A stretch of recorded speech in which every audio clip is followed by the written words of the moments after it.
Look out at the dark, rolling expanse of the Indian Ocean off the coast of Western Australia. Above the surface, the scene is a testament to human engineering and heavy industrial might. Massive offshore liquefied natural gas platforms, structures the size of city blocks, gleaming with floodlights and venting towering pillars of brilliant orange flame into the night sky. They are the engines of the Australian economy, extracting the vast subterranean wealth of the Northwest Shelf. They look permanent. They look invincible. They are guarded by the vast, empty expanse of the surrounding ocean. If you want to cripple the Australian economy, paralyze its military logistics, and blind its intelligence agencies, you do not need to launch a massive fleet of warships against these platforms. You do not need to send a squadron of stealth bombers, and you certainly do not need to fire a barrage of multi-million-dollar hypersonic ballistic missiles. You just need to look down. Plunge beneath the churning waves. Descend past the sunlit zone, down through the thermocline, into the crushing, pitch-black, freezing depths of the ocean floor. Here, lying completely exposed in the silt and mud, is the fragile, unarmored nervous system of the 21st century. You will find a sprawling, intricate web of high-pressure subsea pipelines transporting highly volatile gas from the wellheads to the processing facilities on the mainland. And lying right next to them, you will find thousands of miles of deep-sea fiber-optic cables, glass threads no thicker than a garden hose, carrying 99% of the continent's international digital traffic, financial transactions, and classified military telemetry. And right now, in the pitch black of the abyss, a shadow is moving. It is a sleek, mechanical, autonomous underwater vehicle. It emits no active sonar. It has no human crew. Its optical sensors glow a faint, sinister red in the darkness as it glides silently toward a massive subsea data cable. Two robotic manipulator arms extend from its payload bay, clamping a highly concentrated, remote-detonated shaped charge directly onto the protective sheathing of the line. The drone releases its grip, turns, and fades back into the blackness of the deep ocean.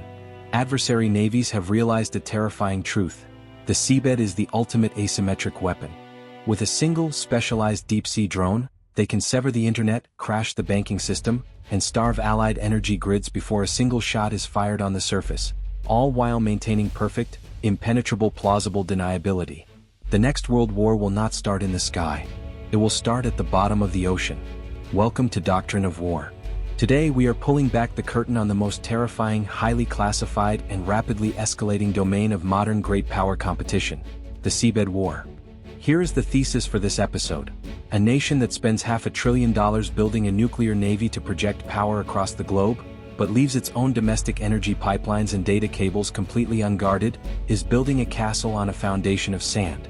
In modern warfare, the deadliest strike is not the one that destroys your army, it is the one that severs the single point of failure keeping your society alive.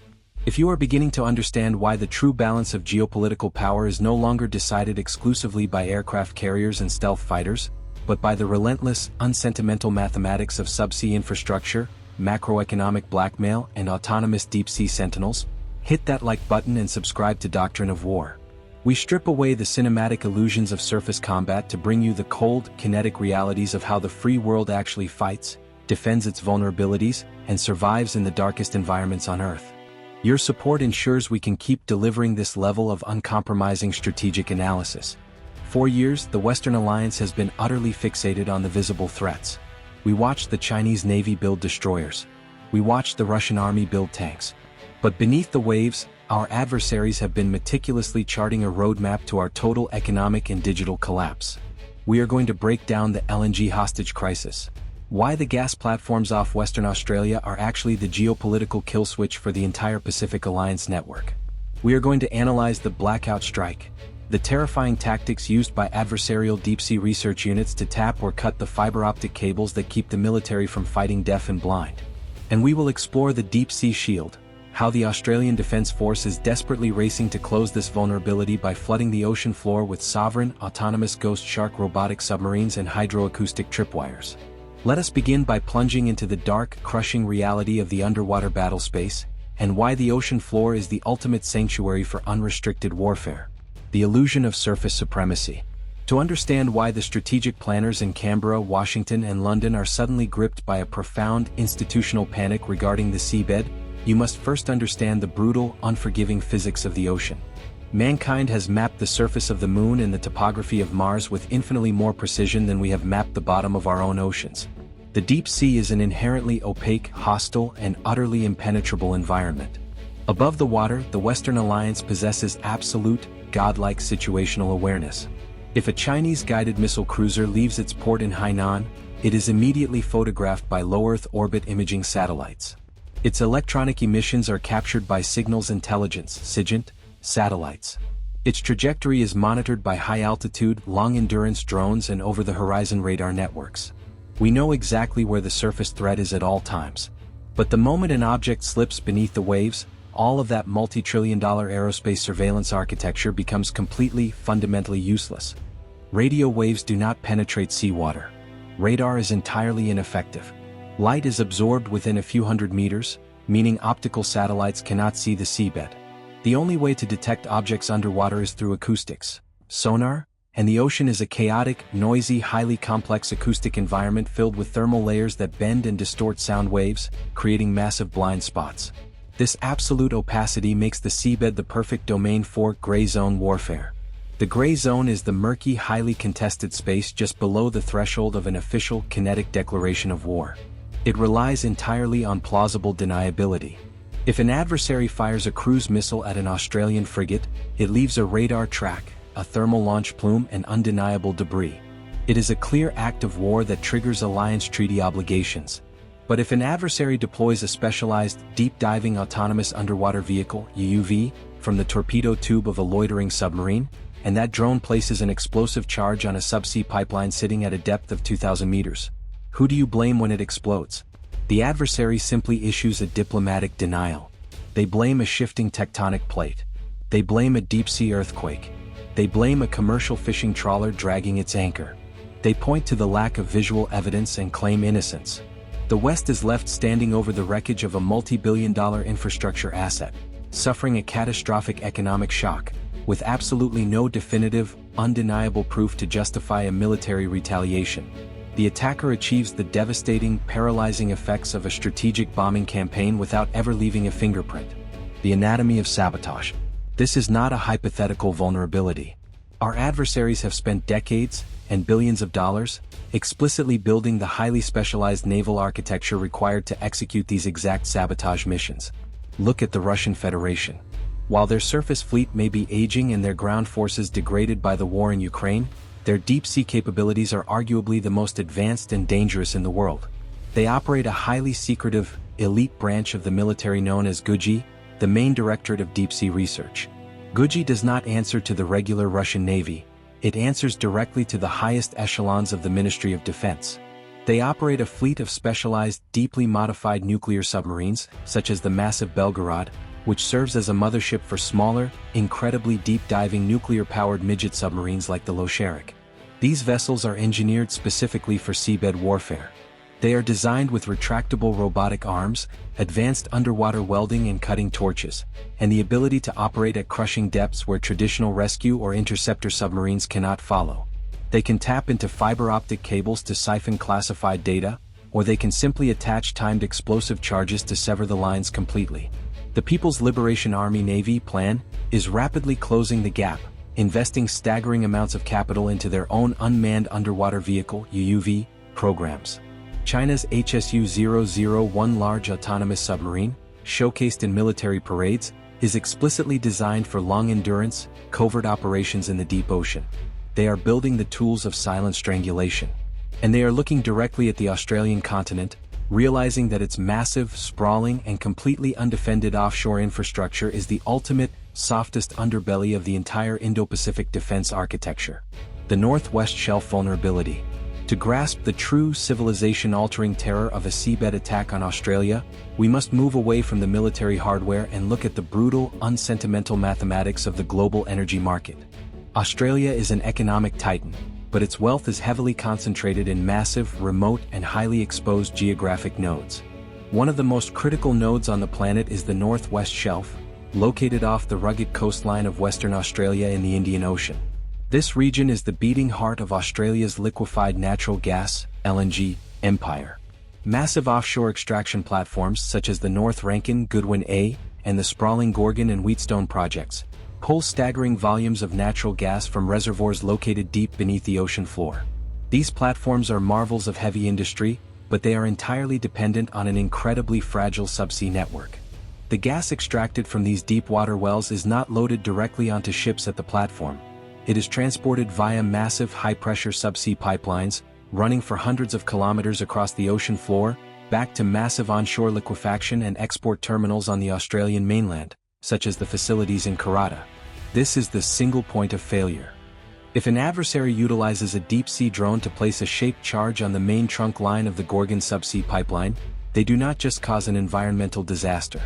They instantly, violently sever a massive percentage of Australia's entire energy export capacity. The pipeline cannot be repaired in a day. Deep-sea pipeline repair requires highly specialized, incredibly scarce diving support vessels, hyperbaric welding habitats, and months of complex, dangerous engineering operations. A single, well-placed explosive charge could take the Northwest Shelf offline for 6 to 12 months. For the Australian federal budget, which relies heavily on the tax revenues and royalties generated by these massive LNG exports to fund its $425 billion defense buildup, the financial shockwave would be catastrophic. The Australian dollar would plummet, and the capital required to purchase Tomahawk missiles and nuclear submarines would evaporate overnight, freezing the Pacific Fleet. But the true strategic nightmare of the LNG hostage crisis goes far beyond the borders of the Australian continent. In the ruthless calculus of grand strategy, you must ask, where does all that Australian gas actually go? It does not go to Sydney or Melbourne. The vast, overwhelming majority of Australia's LNG exports are loaded onto massive cryogenic tanker ships and sent directly north, across the Pacific, to fuel the economies of two specific nations, Japan and South Korea. Japan and South Korea are industrial superpowers, but they are geographically cursed with virtually zero domestic energy resources.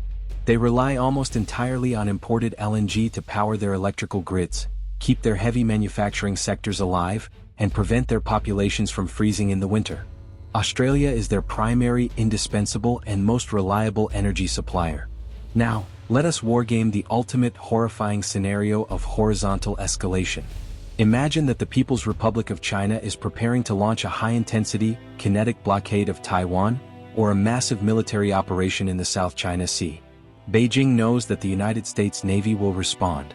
But Beijing also knows that the U.S. military relies heavily on the forward-deployed bases, the deep-water ports, and the logistical support of its two most critical Asian allies, Japan and South Korea. If Japan and South Korea actively support the United States in a war against China, the combined technological and military mass of that alliance is mathematically unbeatable. Beijing must find a way to neutralize Tokyo and Seoul, forcing them to remain neutral, without launching a direct military strike against Japanese or Korean soil that would trigger a massive retaliation. The Northwest Shelf is the answer. Days before the invasion of Taiwan begins, a Chinese autonomous underwater drone quietly severs the primary subsea pipelines off the coast of Western Australia. The flow of Australian LNG stops instantly. Within days, the strategic energy reserves in Tokyo and Seoul begin to plummet. The Japanese power grid faces imminent, catastrophic failure. The South Korean heavy industrial base grinds to a halt. The governments of Japan and South Korea are suddenly plunged into a desperate, civilization-threatening domestic survival crisis. They are forced to ration electricity to keep hospitals running and cities warm. In this state of total macroeconomic paralysis, the Chinese Communist Party issues an ultimatum: do not interfere in the Taiwan conflict, do not allow the U.S. military to launch strikes from your air bases, and we will arrange for emergency energy shipments to save your economies.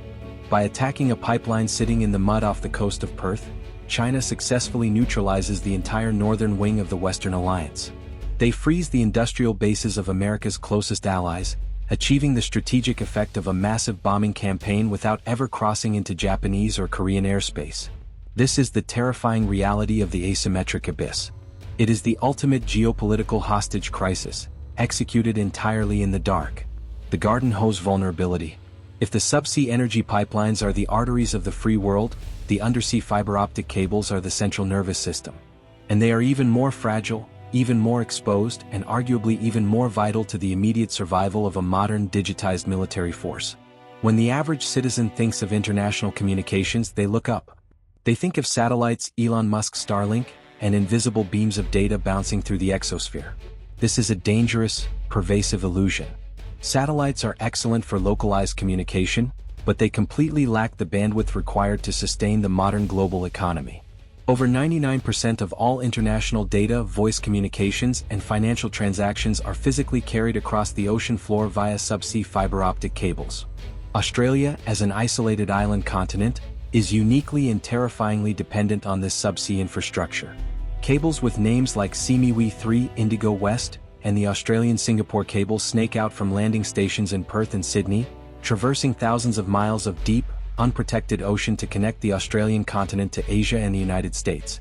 These cables are not massively armored, indestructible pipelines.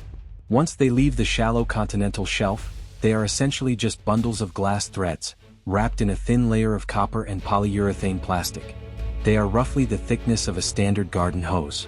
They lie completely exposed in the silt of the ocean floor. Severing a fiber-optic cable does not require specialized explosives or advanced military technology. It barely requires a weapon at all. An adversary vessel dragging a heavy anchor, a modified commercial deep-sea trawler using a specialized cutting grapple, or a basic, commercially available autonomous underwater vehicle equipped with hydraulic shears can slice through the cable in a matter of seconds. The tactical execution is trivial. The strategic consequence is absolute devastation. Fighting deaf and blind. Let us examine the immediate aftermath of a coordinated blackout strike, where an adversary simultaneously severs the 3 or 4 primary fiber-optic arteries connecting Australia to the global network. The civilian and economic impacts are instantaneous and apocalyptic. The SWIFT international banking system disconnects. The Australian Securities Exchange (ASX) is severed from global financial clearing houses, freezing trillions of dollars of capital. The logistical supply chains for supermarkets, which rely entirely on cloud-based, real-time inventory management hosted on servers in the United States or Asia, collapse. The continent experiences a complete macroeconomic blackout. But the military consequences are vastly more terrifying. The modern Australian Defence Force, heavily integrated with the United States military, fights almost entirely in the digital domain. It relies on a sprawling, highly classified architecture of shared data links, cloud computing, and real-time intelligence fusion. Consider the Joint Defence Facility Pine Gap, located in the deep center of the Australian outback. It is one of the most critical intelligence gathering stations on Earth. It acts as the primary downlink for American space-based infrared system, SPIRS, satellites, which detect the thermal plumes of ballistic missile launches in Asia. Pine Gap absorbs staggering, unimaginable terabytes of raw telemetry and intelligence data every single minute. That data must be transmitted securely in real time back to the Pentagon, the NSA, and the U.S. Indo-Pacific Command in Hawaii, so that American and Allied commanders can track incoming threats and coordinate missile defense intercepts. You cannot transmit that volume of raw data over a backup satellite link. Satellites simply do not possess the bandwidth. That data must travel through the undersea fiber-optic cables. If an adversary cuts the cables off the coast of Sydney and Perth, Pine Gap is effectively severed from the Pentagon. The Five Eyes intelligence sharing network is violently decapitated. The Australian Hobart-class destroyers, equipped with Aegis combat systems, lose their ability to receive targeting data from off-continent U.S. sensors. The F-35 stealth fighters lose their connection to the Global Logistics Information System, ALICE/ODIN, preventing them from receiving critical maintenance updates and mission data files. The Australian military is suddenly thrust back into the 1980s. They are forced to fight deaf, dumb, and blind, relying solely on line-of-sight communications and localized radar, completely stripped of the overwhelming technological advantage that the integrated Allied kill web provides. By sending a cheap drone to snip a garden hose at the bottom of the ocean, the adversary effectively blinds the entire Western military architecture in the Southern Hemisphere. Part 4. The Deepest Sea Shield, Ghost Shark and Sensors. The Robotic Sentinels. The strategic planners in the Australian Department of Defence are not blind to this catastrophic vulnerability. They recognize that the era of ignoring the seabed is over. But they also face a brutal geographical reality. The Australian Exclusive Economic Zone (EZ) is one of the largest on the planet. You cannot protect thousands of miles of subsea pipelines and fiber-optic cables by sailing a few traditional surface warships back and forth. The ocean is simply too vast, and the threats operate too deep, for a surface frigate to act as an effective deterrent against a covert, submerged sabotage operation. Australia needed to build a shield that lived permanently in the abyss. They needed mass, they needed persistence, and they needed autonomy. They needed the Ghost Shark. Developed in a rapid, highly aggressive partnership with the disruptive defense technology company Enduril Industries, the Ghost Shark Extra-Large Autonomous Undersea Vehicle, XLAUV, is the vanguard of Australia's new subsea dominance strategy. The Ghost Shark represents a massive paradigm shift in naval procurement. It is not a multi-billion-dollar, heavily crewed nuclear submarine. It is a massive, robotic, autonomous leviathan, roughly the size of a school bus, designed explicitly to be cheap, scalable, and entirely expendable. Because it lacks a human crew, the Ghost Shark does not require a heavy, complex, and incredibly expensive titanium pressure hull designed to keep squishy human bodies alive at crush depth. It does not need life support systems, galleys, or crew berthing. This means the Ghost Shark can dive significantly deeper, stay submerged significantly longer, and take operational risks that a manned submarine simply cannot afford. In the strategy to protect the Northwest Shelf and the fiber-optic arteries, the Ghost Shark is the ultimate robotic sentinel. Imagine a fleet of dozens of these autonomous vehicles, deployed from commercial ports in Western Australia, sinking to the seabed and executing continuous, 24/7 patrols along the critical infrastructure corridors. Powered by advanced, high-density battery architectures and guided by sovereign, artificial intelligence-driven navigation software, the Ghost Sharks glide silently through the deep trenches. They are equipped with highly sensitive, low-frequency passive sonar arrays, magnetic anomaly detectors, and advanced optical sensors capable of piercing the gloom of the deep ocean. They do not need to wait for a human operator in Canberra to give them a command. They use edge computing to autonomously map the seabed, constantly comparing the topography to historical baselines. If their sensors detect the faint, mechanical hum of a Russian Guji sabotage submarine, or if their optical cameras identify an unauthorized Chinese autonomous drone approaching a gas pipeline manifold, the Ghost Shark wakes up. It can immediately rise to a shallower depth, deploy a miniaturized communication buoy to the surface, and burst transmit the precise acoustic signature and GPS coordinates of the intruder back to the Headquarters Joint Operations Command, HQJOC. The Ghost Shark transforms the vast, empty, opaque abyss into a highly monitored, actively patrolled battle space. The hydroacoustic tripwire. But autonomous drones are only the mobile component of the deep-sea shield. To truly lock down the continental perimeter, Australia is investing heavily in the deployment of static, persistent sensor networks on the ocean floor. During the Cold War, the United States Navy built the legendary SOSUS, Sound Surveillance System, network, a massive chain of underwater listening posts laid across the Greenland-Iceland (UK) gap to track Soviet nuclear submarines entering the Atlantic. Today, utilizing next-generation fiber-optic technology, advanced hydrophones, and massive leaps in algorithmic acoustic processing, Australia and its AUKUS partners are building a modern, highly classified equivalent across the critical maritime approaches of the Indo-Pacific.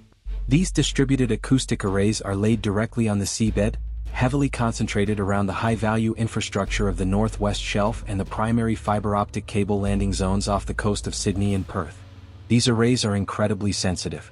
They listen to the ambient noise of the ocean, using powerful supercomputers and AI to filter out the sound of whales, shifting tectonic plates, and commercial shipping.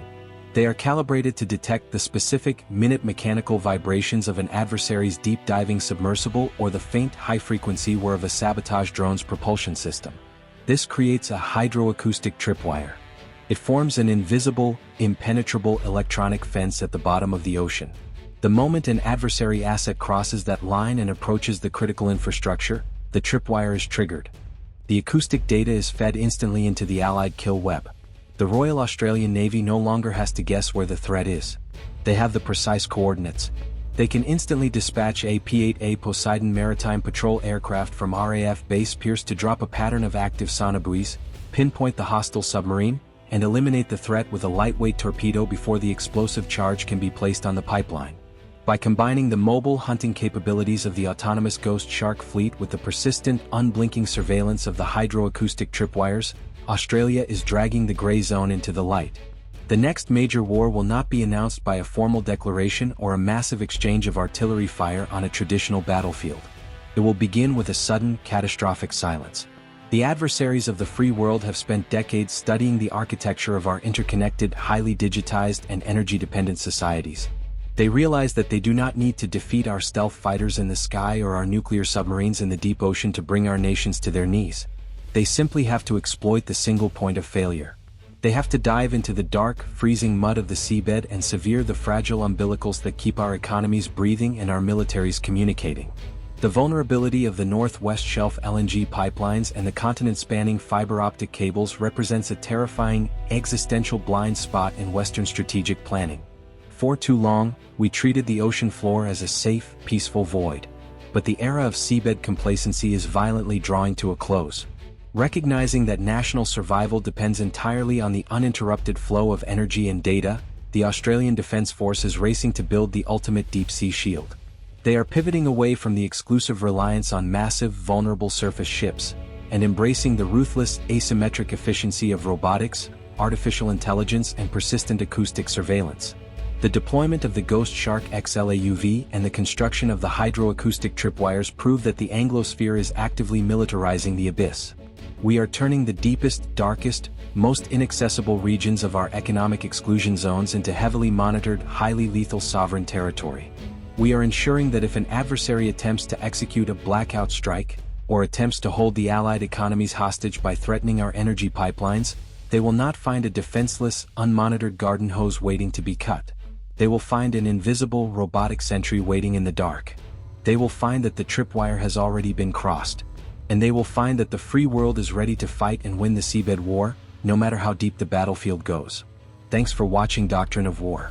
Do you believe that autonomous drones and acoustic nets are enough to protect thousands of miles of underwater infrastructure? Or is seabed sabotage simply an undefendable reality of modern warfare? Let us know your tactical assessment in the comments below. Stay sharp, stay vigilant, and we'll see you in the next one.